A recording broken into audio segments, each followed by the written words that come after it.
Hello दोस्तों आज हम जुडिशियल प्रोसेस विषय पर चर्चा करेंगे जो कि एलएलएम का बहुत ही महत्वपूर्ण विषय है। इस विषय पर विस्तार पूर्वक चर्चा करने से पूर्व थोड़ा सा मैं आपका ध्यान इस ओर आकर्षित करना चाहूंगा, उसके बाद हम डिटेल में इसके बारे में जानेंगे। दोस्तों, हमारे संविधान में 3 तरह के स्तंभ पाए जाते हैं, जो है संसद, कार्यपालिका, न्यायपालिका। इन तीनों स्तंभों पर ही हमारा संविधान कार्य करता है। संसद के अंतर्गत नेता, कार्यपालिका में अफसर, आईपीएस ऑफिसर और अदर आला अधिकारी आते हैं। न्यायपालिका में जजेस और न्यायाधीश आते हैं।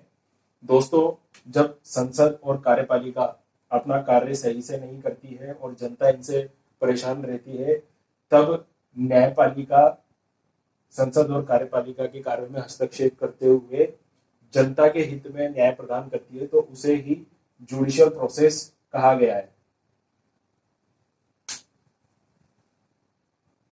दोस्तों, आपने चार्ट से समझा कि जब विधायिका और कार्यपालिका अपना कार्य सही ढंग से नहीं करती है, तब सामाजिक हित में, लोक हित के अंतर्गत न्यायपालिका लोगों को न्याय प्रदान करने का कार्य करती है।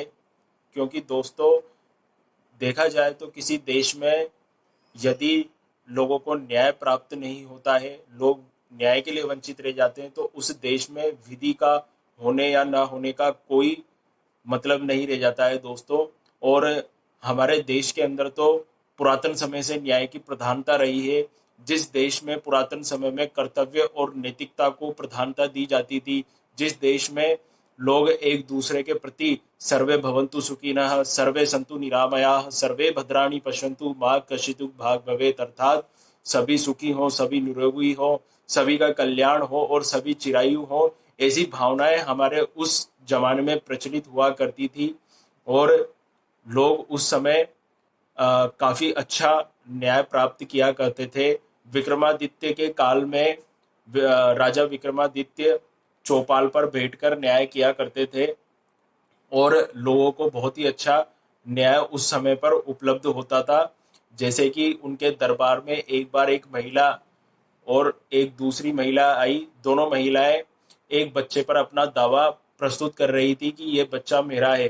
तो विक्रमादित्य ने अपनी सूझबूझ से बड़ा ही अच्छा न्याय दिया और उन्होंने कहा कि इस बच्चे के टुकड़े कर कर इन दोनों महिलाओं को बराबर भागों में दे दिया जाए। तो जो उसकी असली माता थी, उससे यह नहीं सुना गया और उसने यह कहा कि इस बच्चे को इस दूसरी महिला को दे दो।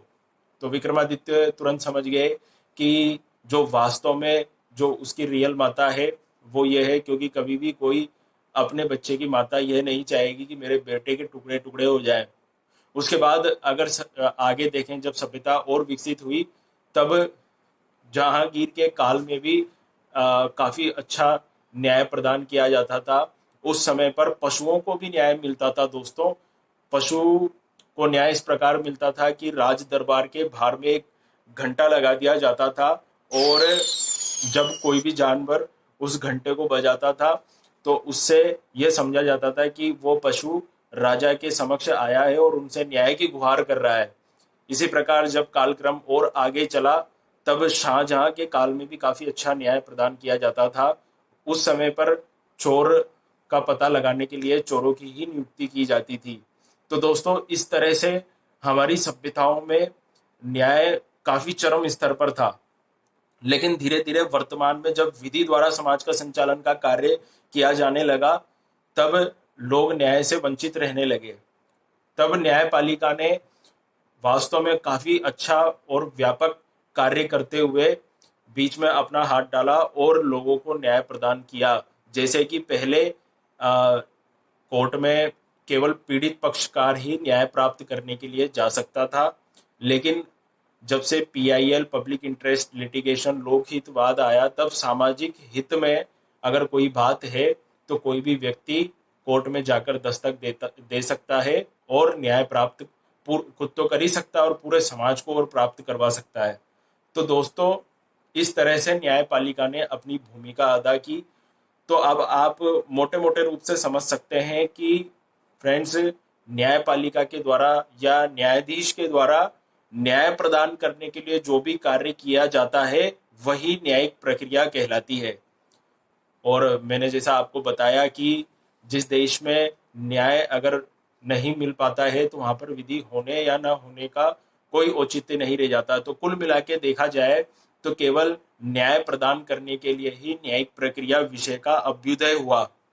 इस तरह से दोस्तों हमारी न्यायपालिका ने हमारे भगवत गीता के बहुत ही अच्छे श्लोक की सार्थकता भी सिद्ध करी है।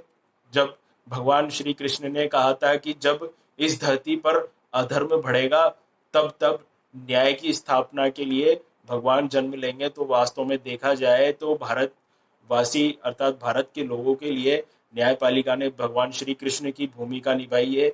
उस श्लोक से आप सभी परिचित होंगे। यदा यदा हि धर्मस्य ग्लानिर्भवति भारत अभ्युत्थानं तदधर्मस्य तदात्मानं सृजाम्यहं परित्राणाय साधूना विनाशाय च दुष्कृतां धर्म संस्थापनार्थाय संभवामि युगे युगे। अर्थात जब जब भी धर्म की अर्थात न्याय की हानि हुई है तब तब भगवान ने धरती पर जन्म लिया है।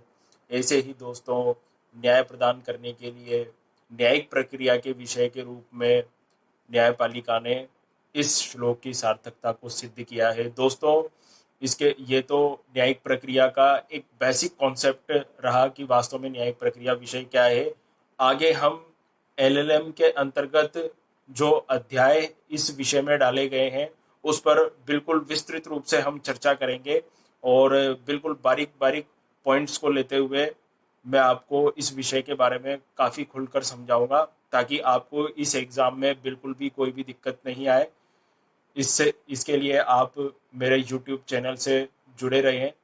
Thank you.